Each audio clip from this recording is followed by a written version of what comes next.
guys, let's make a delicious vegan Italian soda. First, we're going to start with a can of bubbly, whatever flavor you like. We're then going to add 1 cup of almond milk.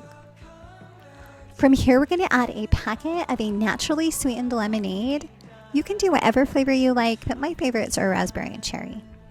We're going to mix this all together, being careful not to let it overflow the edges. And then we're going to add 2 tablespoons of an almond creamer.